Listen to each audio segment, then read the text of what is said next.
Bienvenido, licenciado Sebastián. Ya vi que está por ahí presto usted a ayudar con nosotros. Por aquí nos acompaña también el licenciado Rudy Santos Domingo. Lunes, martes, jueves y domingo. Por aquí está el licenciado Rudy. Bueno, entonces vamos a dar inicio a la sesión. Yo creo que ya está la mayor cantidad de estudiantes. Tenemos 89 asistentes. Pues hasta el momento ya no me reportaron que hay problemas con la plataforma porque creo que bajó el número de estudiantes. Posiblemente por el problema se cambiaron de sección y se pasaron para otra jornada. Pero lo importante es que estén estudiando los temas ahí de notariado. Bien, estábamos por concluir ya el tema 1 que estábamos analizando y habíamos visto los sistemas notariales. De los sistemas notariales habíamos estudiado o analizado dos sistemas. Habíamos mencionado el sistema latino. Este sistema, como tuvo su origen en Francia, también se le llama sistema francés. Y este sistema evolucionó porque al principio el escriba, los Chartulari, los Nemon, los Prenemon, muchos funcionarios que sabían escribir. Siempre saber escribir y leer ha sido un privilegio en las sociedades y no se digan a nosotros también, aún todavía, desafortunadamente, aún todavía es un privilegio, pero existieron evolución del sistema notarial francés y por eso también se le llama sistema evolucionado, de evolución desarrollada, así se le llama también.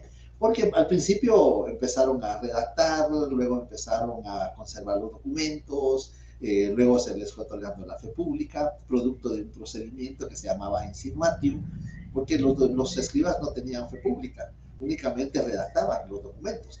Y para que el documento tuviese fe pública, tuviera una presunción de verdad, tenían que acudir los interesados, quienes eran los que conservaban el documento, no era el notario, tenían que acudir ante un funcionario, dependiendo de la civilización. Por ejemplo, los romanos, en la civilización romana, acudían ante el cónsul o ante el pretor, cualquiera de estos dos, que eran funcionarios de la organización administrativa que ellos tenían, les portaban un anillo y con ese anillo le impregnaban en el documento y con eso ya tenía veracidad el documento. Y así surge la fe pública a través de ese procedimiento que se llamaba la insinuatio. Y producto de ese símbolo que portaba el funcionario que en el anillo y que dejaba estampado en el documento, ahí surge el signo notarial, que ahora nosotros conocemos como sello profesional. Profesional porque incluye las dos profesiones, abogado y notario. Entonces, eso es, por eso se le llama sistema de evolución desarrollada, porque de solamente escribir fue conservando los documentos, posteriormente fue extendiendo copias y posteriormente tenía fe pública y así fue evolucionando el sistema francés llamado también sistema latino. Mientras que el sistema inglés, porque surge en Inglaterra, se le conoce también con el sistema inglés, sistema sajón, un poco peyorativo la denominación, pero así lo califican los doctrinarios, sistema de evolución frustrada, ¿no? Porque no evolucionó. El notario únicamente se quedó autenticando firmas. Yo creo que por eso les mencioné la vez pasada que por eso dicen el notario sajón es un firmón, porque solo firma legalizando las firmas. Nada más, cosa que también el notario latino lo hace. Pero el notario sajón no asesora, no redacta los documentos, entonces no evolucionó. Sí tiene fe pública, eso sí, pero no evolucionó en otros aspectos como el notario latino y entonces por eso le dan esa denominación así un poquito peyorativa de evolución frustrada. Si vamos a ver ahora, hay algunos tratadistas que opinan que solo hay dos sistemas, el sistema latino y el sistema sajón. Hay otros tratadistas que mencionan otros sistemas como los que estamos viendo acá, pero si nos damos cuenta, ¿qué hace como un denominador en estas otras que tenemos aquí a la vista? Es el título facultativo. Todos los que están ahí, los cuatro clases o variantes o sistemas notariales necesitan un título facultativo. Y ese es el elemento principal del sistema latino, tener un título facultativo. Para ser juez se necesita tener el título de abogado y de notario conjuntamente. Para ser funcionario administrativo, siempre que sea notario, puede ejercer también la función notarial. Y el notario de número o de profesión libre o numérico, pues también necesita tener el título facultativo. Es decir, a mi criterio muy personal, es que son variantes del sistema latino, porque en el sistema latino el notario es un profesional del derecho, y aquí sucede esa característica. Veamos el notario funcionario judicial. ¿En qué consiste este sistema? Este sistema consiste en que son los jueces los que ejercen la función notarial. En la actualidad, únicamente en 2 estados de Alemania, en el estado de Baden y en el estado de Württemberg, se ejerce este sistema donde los jueces y los magistrados ejercen la función notarial. Se les plantea a ellos el negocio que se desea realizar y ellos dictan una resolución dándole forma de instrumento público que contiene el negocio, el acto o el contrato. Este sistema judicial se aplicó en Guatemala, se aplicó durante algún tiempo después de la colonia. No había muchos notarios y se le confiere a los jueces de primera instancia que pudieran ejercer el notariado. Esto todavía está regulado en el Código de Notariado. Le voy a pedir favor a Alan Roberto Sol. ¿Tiene su ley de Código de Notariado, Alan? Está por ahí en primer lugar.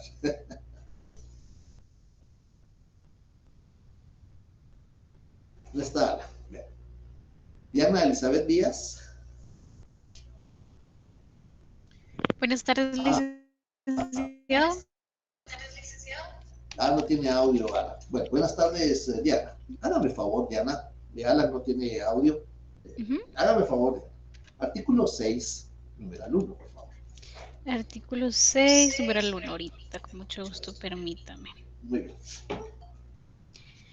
Los jueces de primera instancia en las cabeceras de su jurisdicción en que no hubiere notario hábil o que habiéndolo estuviera imposibilitado o se negare a prestar sus servicios, en tal caso harán constar que la propia escritura el motivo de su actuación notarial, la infracción de este precepto o la inexactitud del motivo de su actuación como notario.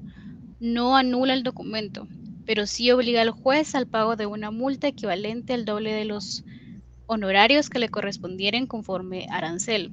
La multa será impuesta por la Corte Suprema de Justicia e ingresará a la Tesorería de Fondos Judiciales. Bien. Como ahí se menciona el arancel, entonces podemos anotar ahí en un costado del artículo o a continuación del párrafo ver 109 del Código de Notariado, porque ahí está regulado el arancel de notario. Esto es muy importante, por eso es que es importante tener las leyes al alcance para poder ir haciendo no solo la lectura, sino que también las anotaciones. Gracias, Diana. Entonces vemos que en 1947, cuando se promulga el Código de Notariado, los jueces estaban facultados para ejercer la función notarial. Cuando no hay notario en su cabecera departamental, no había notario, entonces el juez podía ejercer la función notarial. Cuando había notario pero tenía algún impedimento, estaba inhabilitado, también el juez podía ejercer la función notarial. Y cuando habiendo notario, pues se negaba, ¿no? Es decir, decía, no quiero, no puedo, no tengo tiempo en este momento, ¿no? Entonces, cuando el notario se negaba a ejercer la función notarial, entonces el juez de primera instancia podía ejercer dicha función. Pero en el instrumento público tenía que consignar por qué estaba actuando. Es decir, va a consignar el juez que está ejerciendo la función de notario en virtud que en la cabecera departamental no hay notarios, ¿no? Y entonces la ley le permitía. Si no se consignaba una de esas circunstancias que están reguladas en el artículo 6, numeral 1, se le iba a imponer una sanción pecuniaria. Sí, Darwin, le escucho. Le escucho, Darwin Rosales.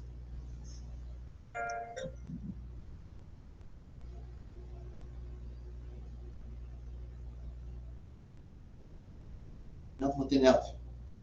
Bueno, tal vez en el transcurso repara su audio. Y con mucho gusto le dé el uso de la palabra. Entonces les decía que ese sistema de funcionario judicial sí estuvo regulado o está regulado prácticamente en el artículo 6, numeral 1 del Código de Notariado.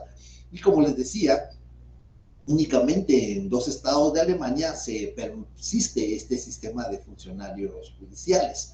Sin embargo, en Guatemala ya no se aplica este numeral del artículo 6, porque la ley del organismo, acordémonos que el Código Notariado es de 1947, ¿no? y la ley de organismo judicial es de 1989. ¿Sí? Entonces, una ley posterior viene a modificar o a derogar la ley anterior. Además de eso, la ley principal prevalece sobre la ley general.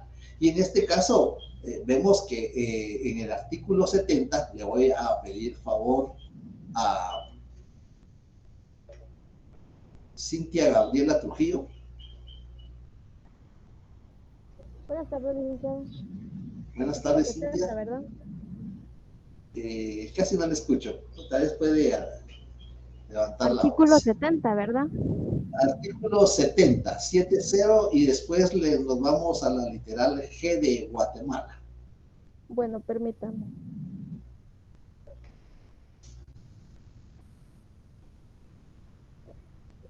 Aquí está. Artículo 70. Las hojas del testimonio serán numeradas, selladas y firmadas por el notario. No, Al 70, final, 70 de la ley del organismo judicial, Cintia.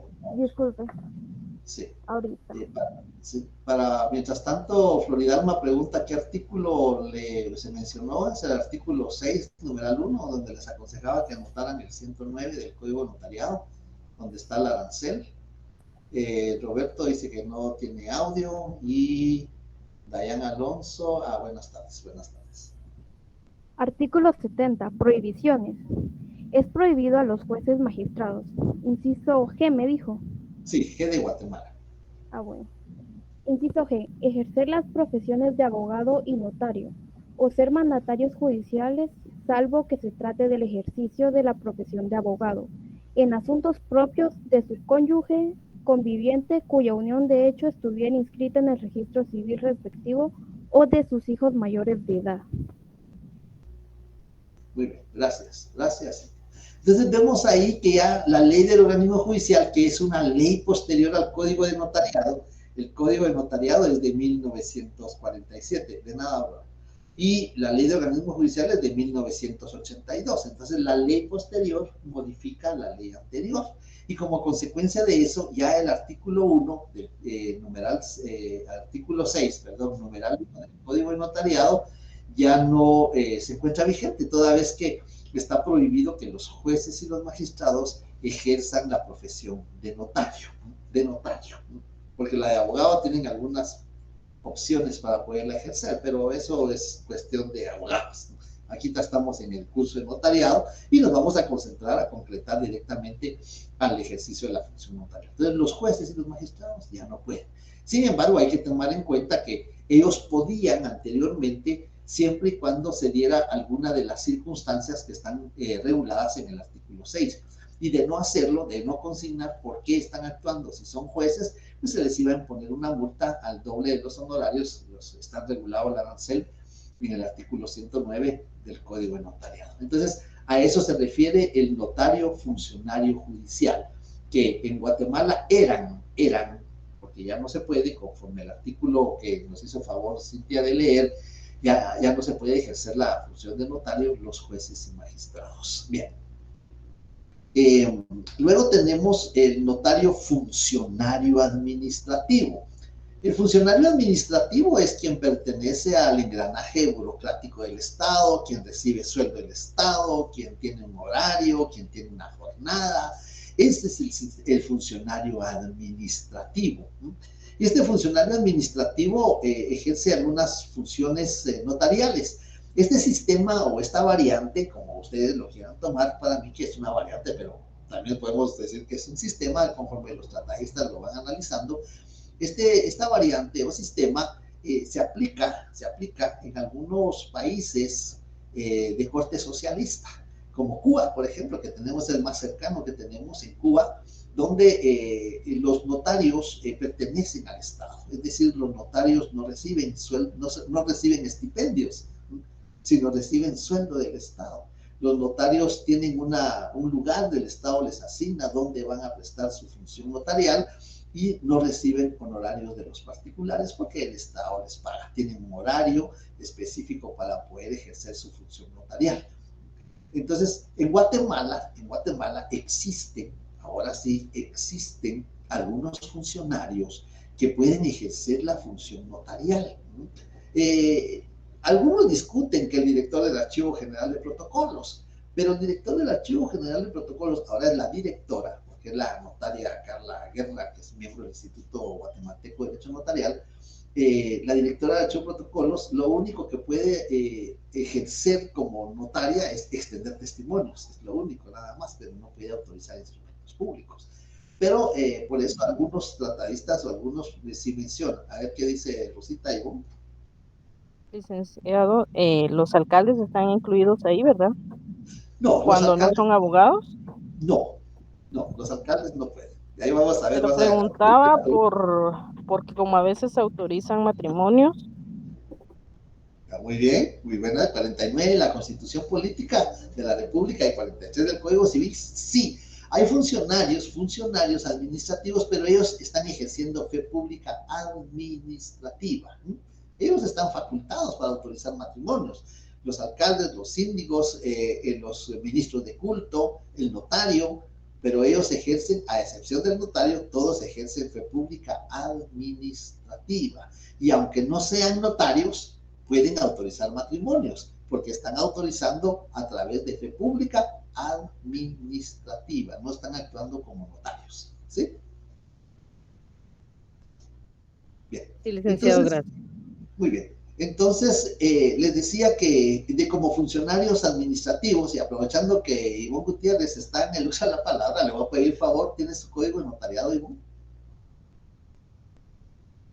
Sí, licenciado. Por favor, en el artículo 10 del código de notariado, por favor.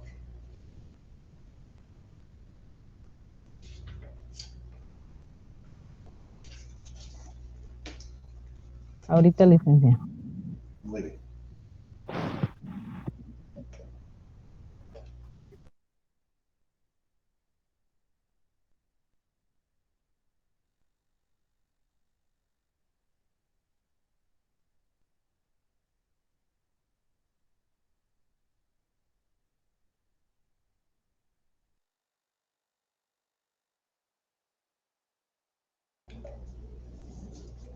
Sí, siempre les pido que tengan al alcance sus códigos, porque es muy importante para hacer sus anotaciones y para que aprovechemos el tiempo y podamos... ¿Ya lo encontró, Ivonne?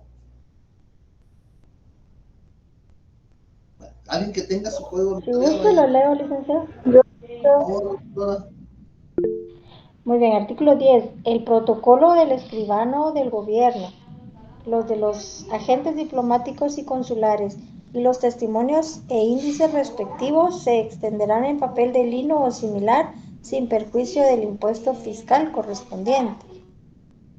Muy bien, gracias. Entonces vemos ahí tenemos dos funcionarios administrativos, el escribano de Cámara y Gobierno y los cónsules y agentes o agentes diplomáticos. Ellos pertenecen, el escribano de Cámara y Gobierno pertenece al Ministerio de Gobernación, percibe sueldo del Estado, el Estado le da las instalaciones donde va a ejercer, el Estado le proporciona todos los insumos necesarios para que pueda ejercer su función notarial. Él es un funcionario administrativo y los agentes consulares o diplomáticos pertenecen al Ministerio de Relaciones Exteriores, perciben sueldo del Estado y como consecuencia son funcionarios administrativos y ejercen la función notarial. Entonces vemos ahí que ahí tenemos un fundamento para el notario funcionario administrativo. Y aprovechando que Aurora Floridalma levantó la mano para leer, ¿tiene su ley de organismo judicial, Floridalma? Sí, licenciado. Muy bien. Y voy a pedir favor, leamos el artículo 43 de la ley de organismo judicial, por favor.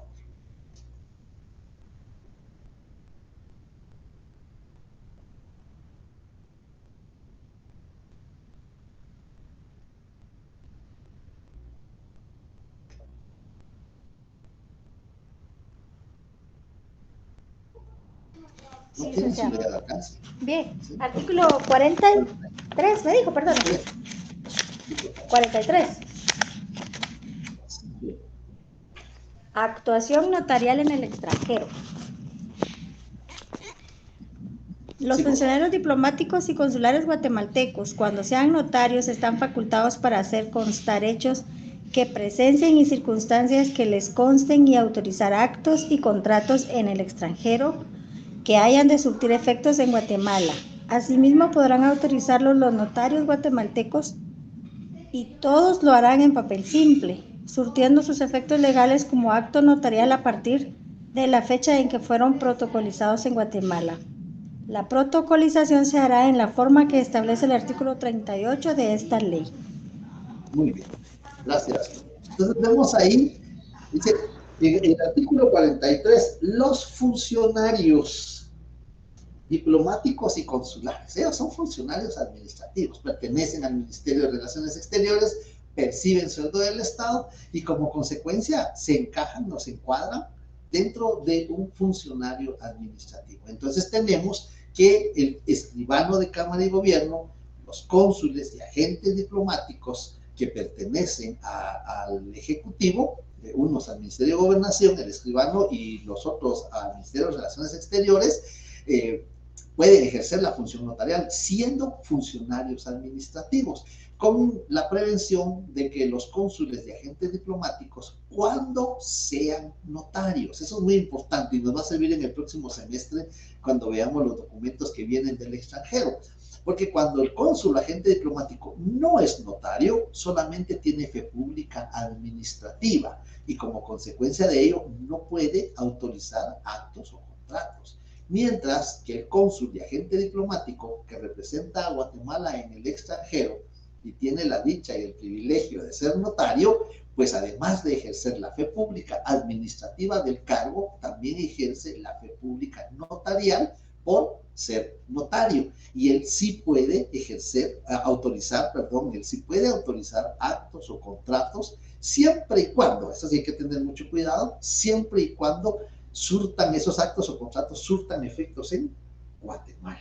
Si el cónsul o agente diplomático viene a Guatemala por una licencia, porque lo llamaron del Ministerio de Relaciones Exteriores o porque tiene vacaciones, estando en Guatemala, no puede ejercer. Él solo puede ejercer siendo notario en el extranjero cuando el acto o contrato va a surtir efectos en Guatemala. Y entonces ahí aquí sí tenemos la regulación jurídica,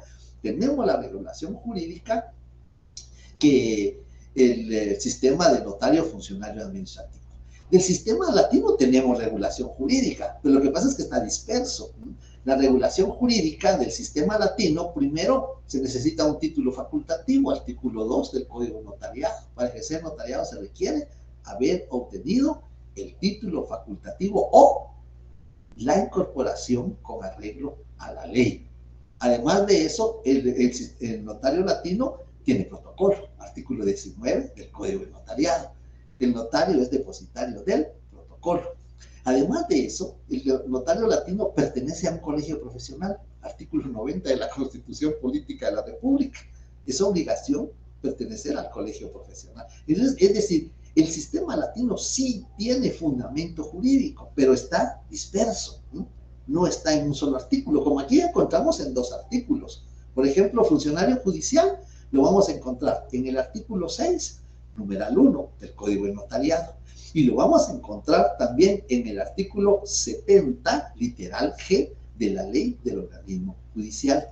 Y para los efectos de la sanción que se le impondrían en aquella época al juez que ejercía la función notarial sin justificar el motivo de su actuación, pues encontramos el artículo 109 del Código de Notariado, donde está regulado el arancel, y con base a ese arancel se le va a imponer una sanción pecuniaria si no consigna el motivo por el cual está actuando siendo juez. ¿Sí? Va claro cómo vamos haciendo el engranaje jurídico, porque eso es lo que interesa. A mí no me va a interesar que me digan funcionarios judiciales cuando los jueces autorizan los instrumentos públicos, artículo 6. A mí me interesa que se haga el análisis concreto como se les está explicando.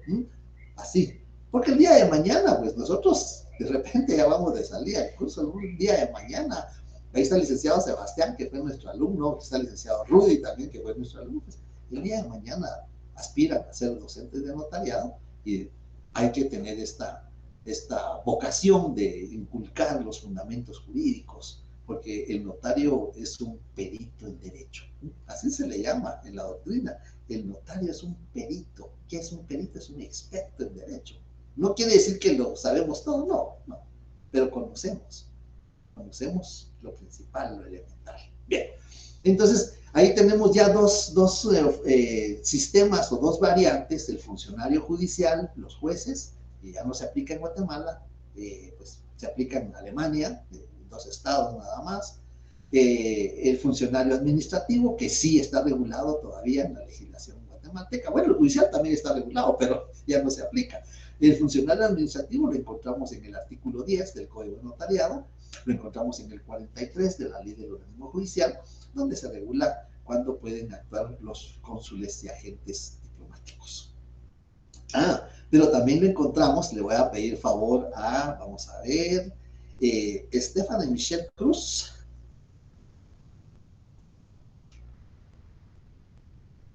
No está. Pues sí está. No sirve su micrófono. Dice, bueno, que lo lamenta, Estefan. Bueno, entonces vamos a pedirle favor. Vamos a ver, aquí está la nómina. Ahí está. Es el ingeniero Alan Giovanni. Él sí siempre ha estado. ¿Está por ahí, ingeniero? Sí, licenciado, estaba pagando varias contentas. Muy bien. Por favor, ingeniero, de leer el artículo 6, numeral 2, por favor, hay otro fundamento jurídico. ¿Siempre del Código de Notariado? Sí, del Código de Notariado, por favor. Ya le doy la palabra después, Maribel. Seguro del Código de Notariado, el numeral 6, ¿me dice? Sí, artículo 6, numeral 2. Ya. Aquí lo tengo, el numeral 2. Los cónsules o los agentes diplomáticos de la República acreditados y residentes en el exterior que sean notarios hábiles conforme esta ley. Muy bien. Entonces vemos ahí que ellos también pueden ejercer notariado, no obstante que son funcionarios administrativos y pertenecen al Ejecutivo a través del Ministerio de Relaciones Exteriores. Muy bien, alguien me pidió la palabra, aquí vamos a ver quién me pidió la palabra.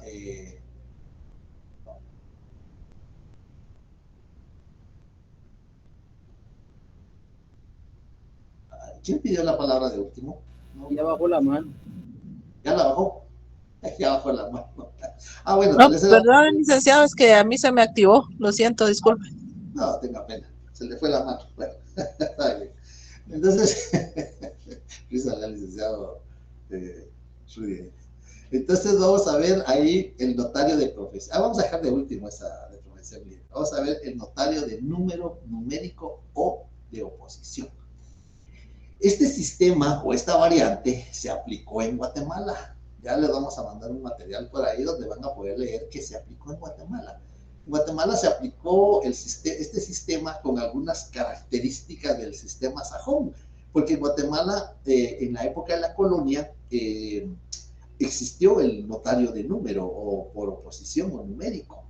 Además de eso, para ejercer el notariado en aquella época, que no era notariado, sino que no era una profesión, sino que era un oficio de escribano en aquella época, se tenía que hacer un depósito de una fianza. Lo que pasa en el sistema sajón, se depositaba una fianza para garantizar las responsabilidades por la fe pública que se adquiría.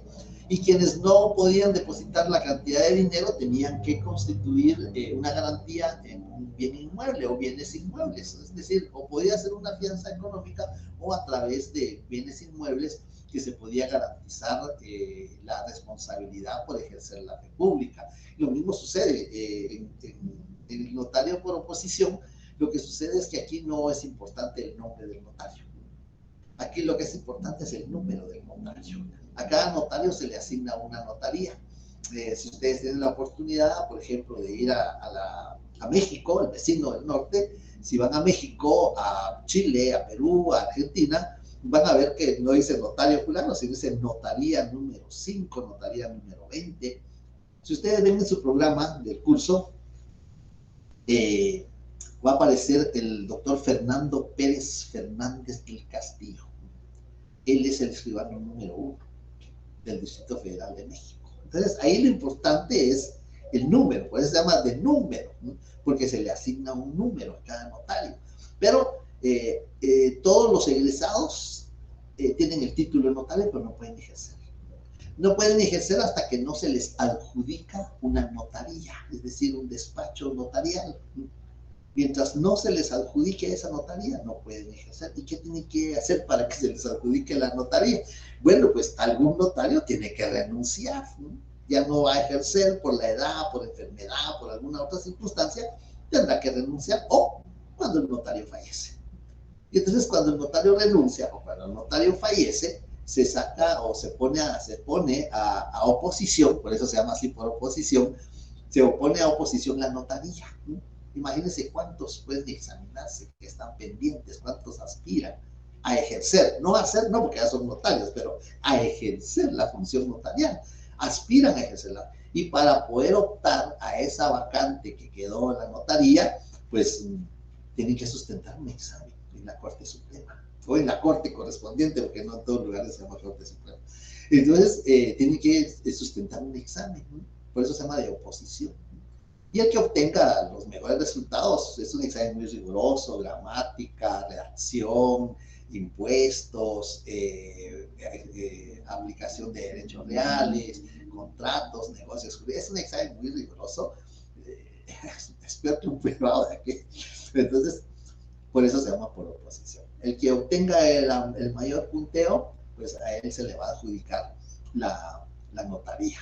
Y definitivamente hasta que vuelva a suceder el ciclo, o renuncia, o fallece, y se vuelve a poner a oposición la notaría. Ustedes tal vez se han dado cuenta en algunos programas que transmiten en la televisión, cuando hay algún sorteo, pues especialmente en los países del norte, especialmente aquí el vecino, anuncia, y está el notario número 350. Eso es lo importante, no dicen el nombre, es el número del notario. Y además estos notarios se les asigna un círculo territorial, se les asigna una porción geográfica, ¿sí? Porque las personas que viven ahí no pueden ir a otro notario más que al que se le ha asignado. Por eso estos notarios son más que millonarios, son multimillonarios, porque ya tienen una cantidad de clientes asignados. No pueden ir ahí. Y el notario no puede salir tampoco. Si el notario quiere salir, tiene que pedir autorización. Si quiere salir del municipio, tienen que pedirle autorización al alcalde. Y si quiere salir del estado, del departamento o del circuito, tienen que pedirle autorización al gobernador. Y con tiempo, porque no es posible que se lo deniegue. No puede decir, voy a un congreso jurídico de notariado, voy a una beca de notariado, voy a la Universidad Notarial de Buenos Aires, Argentina. No lo puede, porque para salir necesita la autorización de un funcionario a quien debe solicitarle con tiempo. Aquí en Guatemala nosotros podemos movilizarnos. Aquí en Guatemala nos podemos ir a comer unos chicharroncitos a Mixco, no sé si todavía hay mojarritas en Amatitlán, pero ahí nosotros podemos ir en cualquier momento. Entonces, no necesitamos estar pidiendo permisos. Nos vamos, inclusive podemos irnos fuera del territorio nacional. Entonces, pero para salir del territorio nacional sí tenemos que avisar, no pedir permiso, solo tenemos que avisar que vamos a salir del territorio nacional. Eso sí tenemos que hacerlo. Bien, entonces vemos ahí que ese es el sistema de número. Este sistema se aplica en México, se aplica en Panamá, se aplica en la mayoría de países de Sudamérica, creo que solo en Venezuela no, pero de ahí se aplica en todos los países de Sudamérica. En Chile es un poco difícil esto porque me cuenta una notaria chilena, me dice, aquí no podemos salir ni por becas, es como que estemos arraigados, ni por alguna cuestión de vacación. Si salimos de nuestro circuito, si salimos de nuestro territorio, tenemos primero que pedir permiso, y segundo, tenemos que dejar a otro notario. Y a ese notario tenemos que pagarle por los días que va a estar en la notaría. Entonces, imagínense que es bien complicado ese sistema de número, no solo por optar a la notaría, sino que también una vez adjudicada la notaría, pues existe mucha rigurosidad que no se puede ausentar.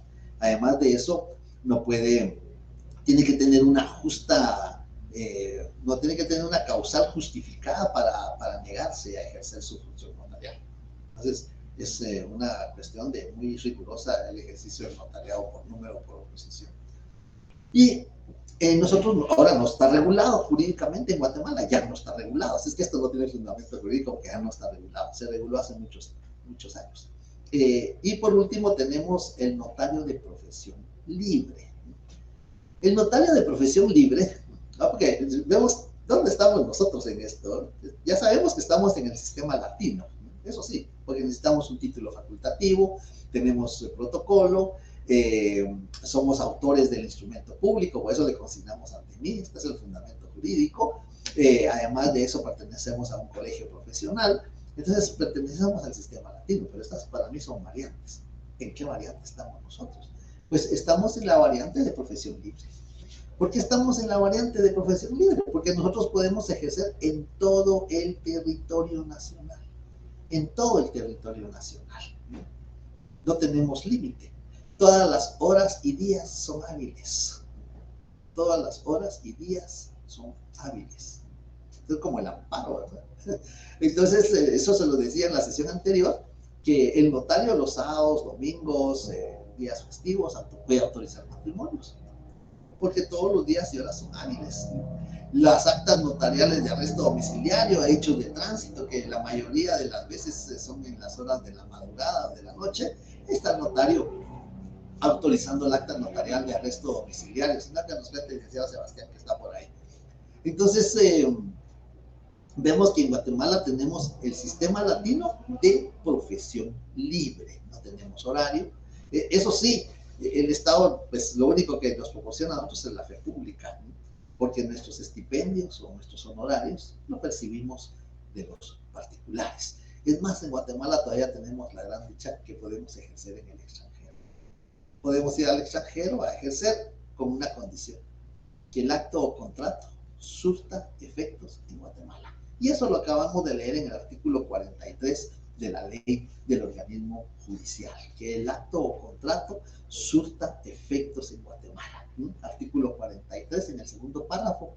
También los notarios guatemaltecos podrán autorizar actos o contratos que surtan efectos en Guatemala. Ese es el requisito sine qua non para que podamos autorizar un acto o contrato en Guatemala. Por eso muchas veces vamos al extranjero por alguna actividad académica o por vacaciones, y entonces pues nos pueden requerir nuestros servicios profesionales, que siempre y cuando el acto o contrato surta efectos en Guatemala. Eso es insisto en eso, artículo 43 de la ley del organismo judicial, y que ya lo leímos. Bien, si no hay preguntas, comentarios, observaciones de este tema, ahí estamos terminando el tema número 1 y entraríamos al tema número 2, que se llama evolución histórica del derecho notarial. Entonces, no sé si hay preguntas, hay dudas, hay comentarios, hay observaciones al respecto de este tema. Le escucho, Daya. Buenas tardes, licenciado. Usted dijo que en el notario de número numérico de oposición, no importa el nombre del notario, sino que el número de notaría, ¿verdad? Sí, vea, el nombre correcto como persona es lógico que, pues, por ejemplo, al doctor Fernando Pérez Fernández del Castillo, que aparece ahí en su bibliografía en el programa, él por los libros que ha escrito de derecho notarial, su nombre es a nivel internacional muy reconocido. Es como nosotros en Guatemala, el doctor Nery Muñoz, pues, en paz descanse, por su nombre a nivel internacional es muy reconocido, igual que el doctor Mario Aguirre Godoy. Son nombres que le han dado, pues, gusto y gloria a Guatemala desde el punto de vista jurídico, ¿no? Pero en el sistema notarial del número, sí, lo que importa es el número, ¿no? Ustedes van a encontrar en Quebec, por ejemplo, en Canadá, se utiliza el sistema de número. Ahí van a encontrar ustedes notaría número 340. Entonces, el número de la notaría. Por supuesto que el nombre estará dentro, irá en el sello, irá en la firma, en los documentos que autoriza, pero lo que interesa es que tenga una notaría adjudicada. Gracias, licenciado. Muy bien. Bueno, entonces, si no hay otra duda, vamos a ver acá, vamos a partir a la otra presentación que tenemos relacionada con el otro tema, que se llama Evolución Histórica del Derecho Notarial.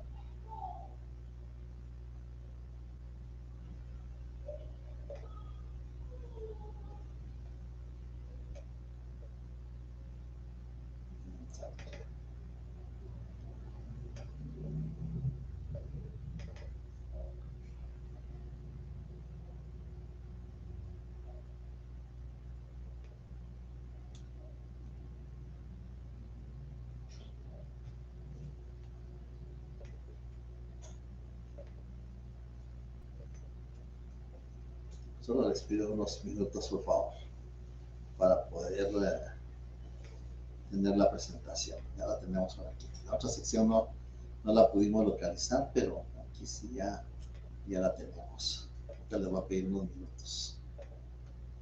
No soy muy diestro en esto porque me ha costado un poco, pero estamos haciendo el intento.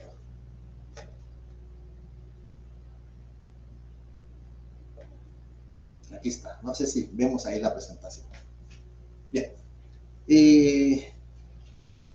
Durante el desarrollo de la humanidad han existido muchas civilizaciones muy antiguas que han desarrollado, y por eso se llama sistema de evolución desarrollada, el sistema latino, o el sistema francés, porque han desarrollado, y por ejemplo, en la evolución histórica del derecho notarial, algunos elementos que en la actualidad aún están regulados. Estamos hablando aquí, por ejemplo, de una inscripción sumeria, 2600 años antes de Cristo, que es una época que marca un antes y un después, pero vemos aquí cómo estas inscripciones, que así apareció primero la escritura, de esta manera, es una de las inscripciones más antiguas, y de esa forma va a surgir la evolución histórica del derecho notarial.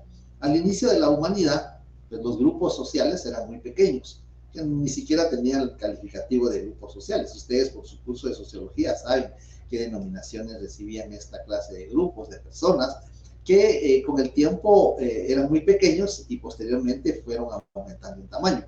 Como eran muy pequeños, pues no necesitaban la presencia de ningún testigo, porque así inicia el derecho notarial, un testigo que hacía pues hacía constar que había visto, en aquel tiempo no había negocio jurídico, lo que había era un intercambio. Nosotros me acuerdo que lo habíamos estudiado como un trueque, cambiaban pieles por comida, comida por accesorios o artefactos para la cacería o para la cocina, y entonces así fue surgiendo la necesidad de ir teniendo a una persona que presenciara esos intercambios que se iban realizando. Con el transcurso del tiempo, estos grupos fueron aumentando, fueron creciendo, y entonces empieza la diversificación de los trabajos, la cacería, las guerras, la agricultura, y como consecuencia de ello, los hombres de los grupos empiezan a salir, y son las mujeres las que se quedan encargadas de cuidar los enseres que tenían ahí a disposición. Entonces vemos que poco a poco las personas se fueron alejando y ya empezaron a sentir la necesidad de la presencia de alguien que dijera qué era lo que había sucedido en su ausencia durante el desarrollo de los intercambios que iban realizando. Como vemos aquí, pues ya los grupos van creciendo, ya se necesita la presencia de esa persona que vaya dando testimonio prácticamente. Ya quiere entrar, vamos a ver. Ya se necesita la presencia de alguien que vaya dando el testimonio de lo que se va realizando, porque ya la diversificación de trabajo, aparte de esto, el moverse, ser nómadas, ir de un lugar a otro, ya sea por cuestiones de clima, por cuestiones territoriales o por cuestiones de guerra, tenían que movilizarse y estar en un lugar no determinado o fijo, y entonces necesitaban esa presencia de alguien que fuera haciendo constar que se había realizado algún intercambio entre ellos. Esto iba muy relacionado con los aspectos religiosos. Prácticamente quien se quedaba a cargo era el sacerdote, que era el que iba a poder atestiguar esos intercambios que iban realizando. Pero luego surgen los hebreos, es una de las civilizaciones más antiguas, donde vemos nosotros que a los hebreos aparecen ciertos personajes, podríamos decirle, que van teniendo la característica de lo que el notario tiene hoy. A ellos, en lugar de notarios o de escribas, se les llamaba sofer, y estos eran los que tenían esas facultades. La verdad es que la función de escribir, de leer y escribir, ha sido siempre un privilegio. Desafortunadamente en Guatemala aún es un privilegio saber leer y escribir. Pero veamos en los hebreos qué características tenía. Lo que hacían era interpretar la ley de la religión, la ley mosaica, porque estaban muy concatenados con la actividad sacerdotal, toda vez que los sacerdotes eran los que se quedaban al resguardo espiritual de los grupos mientras los hombres iban a la cacería, a la guerra o a la agricultura. También eran unos oficiales públicos, porque dependían directamente del monarca, del rey, del faraón, que dirigía el grupo social. Tenían funciones de secretario. Ellos redactaban algunos documentos productos de la actividad de los faraones o de los reyes, que eran lo que ellos acordaban. Y aparte de eso, tenían una función muy primordial, que era interpretar las leyes sagradas, los libros religiosos. Entonces vemos ahí que ya Esdras es un personaje de la Biblia, si ustedes recuerdan, quienes tienen esa oportunidad. Él es el primer escriba, y a él se le llamó sofer, por ser el primer funcionario, el personaje que podía realizar las actividades de la escritura. Las clases de escriba que existieron en estas sociedades: existía el escriba de la ley, quien era que interpretaba los textos sagrados o textos religiosos. Tenían también al escriba del pueblo, quien era el que redactaba los documentos de las personas que integraban el grupo social, y tenían los escribas comunes. Los escribas comunes también realizaban actividades dentro de la población a tipo personal, y ellos eran los que redactaban también documentos que tenían trascendencia de carácter ya en esa época de contrato, no con esa denominación, pero sí de relación contractual. Ahí vamos a encontrar entonces que los funcionarios o los escribas que tenían en esta época, y qué actividad tenía cada uno de ellos. Interpretaban las leyes mosaicas o los libros sagrados, redactaban las disposiciones del rey o del monarca o del faraón, y también servían a los particulares redactando algunos documentos. En Egipto eran en los templos donde los sacerdotes les enseñaban a leer y escribir a las personas, a los niños prácticamente, que se encargaban de orientarlos con la finalidad de que en el futuro fueran escribas. Y entonces vemos ahí que por eso la función del notario ha tenido mucha vinculación con aspectos de carácter religioso, a tal manera que en el siglo XII el Papa Inocencio III emite una bula sacerdotal en la cual prohíbe que los sacerdotes ejerzan la función notarial, de tal manera que en Guatemala, en el artículo 2 del Código de Notariado, se determina que para ejercer el notariado se requiere ser del estado seglar. Del estado seglar quiere decir no ser ministro de culto. De cualquier religión o de cualquier secta, si le queremos llamar así, no se puede ser líder o ministro de culto, porque atenta contra el principio de independencia del consentimiento, la libertad del consentimiento, que el consentimiento debe estar sin ninguna intervención, y como consecuencia de ello que algunos líderes religiosos o sacerdotes o ministros de culto pueden en un momento determinado influir en la determinación del consentimiento de las personas. Pero aquí vemos que en los templos religiosos eran donde eran formados los escribas, tenían conocimiento de escritura y de números. Sus conocimientos los adquirían en los templos, como les estaba manifestando. Sabían hacer cuentas, leer y escribir, pues en la actualidad el notario tiene esas características. Sabe hacer cuentas, palpaban los impuestos. Se les encomendaba, también se les encontraba en el comercio, en las casas particulares, con los faraones, y redactaban documentos importantes. Estos eran aquí en Egipto, las características que tenían los escribas. Este es un escriba egipcio. Y aquí tenemos en Grecia. En Grecia vamos a encontrar también que fue otra civilización que fue, además de culta, que tenía sus funcionarios que redactaban los documentos. No hubo propiamente escribas, se les llamó logógrafos. A ellos no se les llamaba escribas, sino sofer, tampoco sofer, sino se les llamaban logógrafos. Hacían los discursos y los alegatos de tribunales. Esto es más o menos como una tendencia de actividad de abogacía. Hacían documentos que les solicitaba el público. Ya Aristóteles, en el año 360 a.C., ya hablaba de oficiales que redactaban documentos, se refería a los logógrafos. Recibían varias denominaciones, no solo logógrafos, sino apógrafos, sígrafos, nemón, prenemón, y todo su común denominador era que sabían escribir.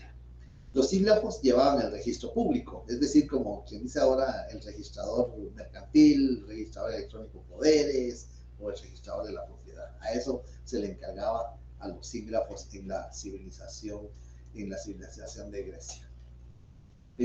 La primera referencia ahí tenemos en la historia griega, que se hablaba a Heródoto, viajero y logógrafo. Él era logógrafo también, que en una de sus bellas narraciones describe el viaje a aventuras del griego, y ahí es donde él va a transcribir o a narrar en forma escrita el acontecido en ese viaje que realizó.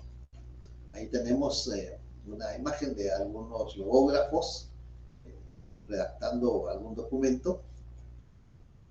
Y en Roma, que es la civilización que más ha influido en nuestro sistema de derecho, vamos a encontrar las características en el derecho romano de que creció la facultad de autenticación. Aquí es donde surge aquel procedimiento de la insinuatio, donde los escribas redactaban los documentos, pero carecían de veracidad.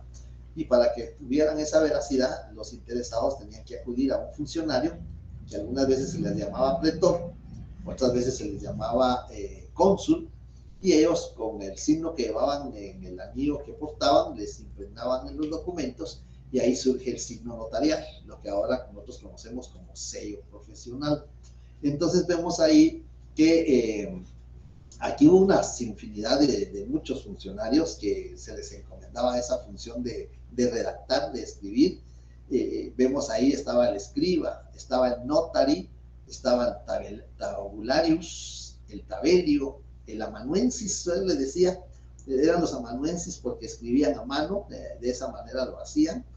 Los cartularius, de ese término cartularius viene la palabra cartular, igual de la palabra chartulari, de ahí se deriva el término cartular, que es un término que se usa en el ámbito notarial, que muchas veces se pregunta, mira, ¿ya estás cartulando? Sí, ya estoy cartulando, que no es más que ya a tener el protocolo a disposición para poder redactar los instrumentos públicos.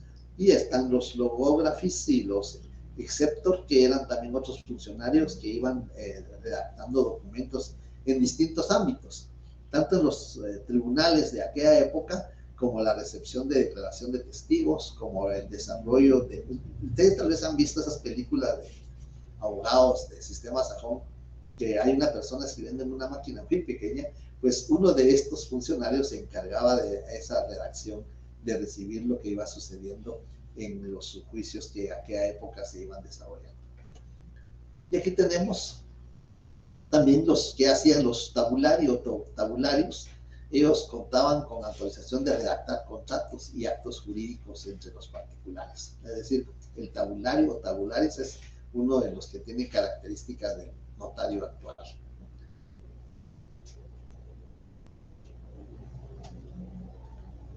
Los tabeliones, que eran otros personajes que redactaban documentos, ayudaban a los tabularis, especialmente en las grandes ciudades redactaban las convenciones entre las partes, les daban carácter de autenticidad con la firma y con el signo. A eso se refiere el signo notarial, que es el antecedente del sello profesional que en la actualidad utilizamos para autorizar determinados instrumentos públicos.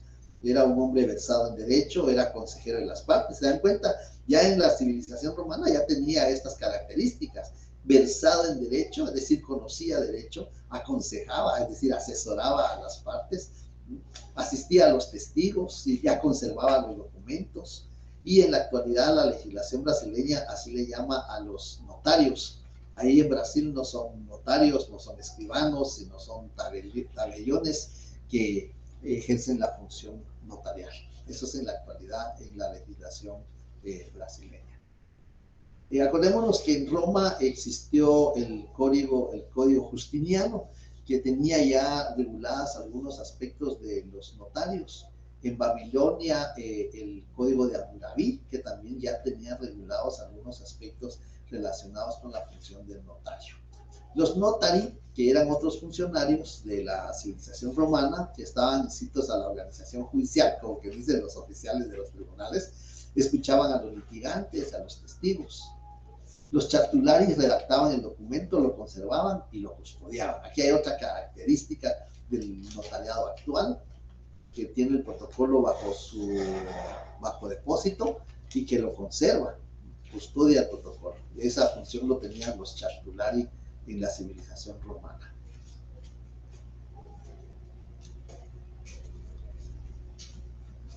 En la Edad Media, el derecho notarial tuvo un retroceso muy lamentable, toda vez que el notario perdió su imparcialidad. El notario perdió su imparcialidad porque estaba adscrito al señor feudal, quien dominaba y quien disponía de los bienes e inclusive hasta de las personas. Entonces, aquí el derecho notarial tuvo un retroceso, pero muy, muy significativo, atendiendo que perdió su imparcialidad.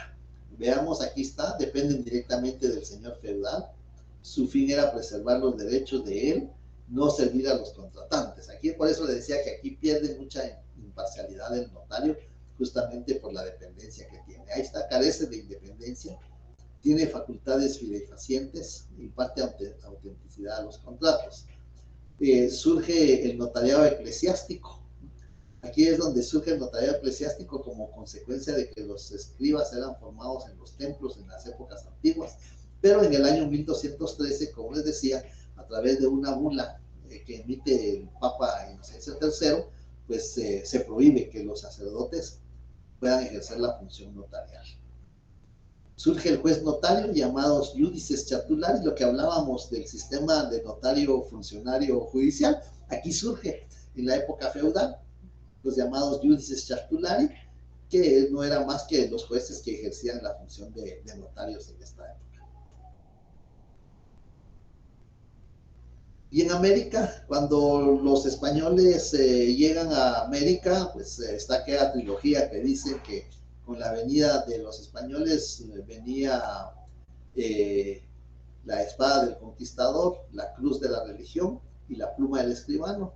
Rodrigo de Escobedo, que fue el primer escribano que vino a América y que venía redactando las incidencias de la trayectoria que realizaron para llegar a este continente los españoles que vinieron a prácticamente, no a descubrir, porque creo que ya la habían descubierto otras civilizaciones, pero vinieron prácticamente a hacer de América una colonia dividida entre América y Portugal, entre España y Portugal. ¿Qué características hubo en la época de la conquista o de la venida de los españoles? Pues se promulgaron la ley de Indias, se regulaba en el libro quinto las concernientes a los escribanos. Nótese que se les llamaba escribanos, no notarios. Exigían un título académico que era otorgado por el rey de España. También existía un examen ante la Real Audiencia, que posteriormente pasó a ser al Cabildo, pasó a ser a la municipalidad, al Consejo Municipal. Lo nombraba el rey de Castilla por la influencia que tenían de la conquista, y debía pagar una suma al fisco real. Es decir, aquí tenía la fianza que tenía que depositar para garantizar la responsabilidad de la fe pública que se le iba a conferir. Tenía un registro de escrituras. Ya en la época española, de la venida de los españoles, ya existía un registro que ahora se llama registro notarial, se consagró el principio del protocolo estatal. Vean desde qué época está consagrado el principio del protocolo estatal. Prohibió las abreviaturas, lo que tenemos regulado en el artículo 13. El instrumento público se redactará en español de manera legible y sin abreviaturas. Se estableció el papel sellado, que aún se utiliza el papel sellado especial para protocolo, y realizaban notificaciones, embargos y otros. Lo mismo que nosotros tenemos regulado en el artículo 33 del Código Procesal Civil y Mercantil. Como auxiliar del juez podemos efectuar notificaciones, y embargos también. Se puede realizar embargos de conformidad con el artículo 284 del Código Procesal Civil y Mercantil. El notario puede realizar embargos como auxiliar del juez. Y entonces ahí tenemos prácticamente en una forma así muy resumida en qué consistió la evolución histórica del derecho notarial, y se les va a enviar por Classroom algún material relacionado con esto para que podamos ver cuál fue el desarrollo en Guatemala específicamente, porque ahorita lo vimos así en muy grandes rasgos, pues algunas pinceladas de la evolución histórica en la humanidad prácticamente. Claro que atendiendo del desarrollo de cada una de las sociedades, se ha ido adoptando un sistema de notariado diferente, aplicado en la mayoría el sistema latino. Bien. Creo que ahí tenemos concluido el tema número 2. Se les va a enviar un material para que ustedes puedan leerlo despacio, y próximamente, si no nos han publicado calendario de exámenes, entonces hasta el tema que hemos visto hoy, si es que todavía tenemos clase el viernes y el lunes, pues hasta ahí irá a llegar el examen primer parcial. No sé si hay alguna duda, algún comentario, aunque este tema histórico es un poquito tal vez difícil, porque hay nombres muy difíciles a veces, y el tiempo que nos permite ver este tema es así muy efímero. Entonces, pues, ¿qué podemos preguntar de esto? Pues únicamente la trascendencia que ha tenido, o quiénes fueron los personajes que más influenciaron en el derecho romano, y algunos elementos que les vamos a enviar en un material vía Classroom. No sé si hay alguna duda, algún comentario, alguna observación. Si no, pues nos tocaría el tema número 3 el día viernes. Como ustedes tienen su programa, pueden ir anotando ahí.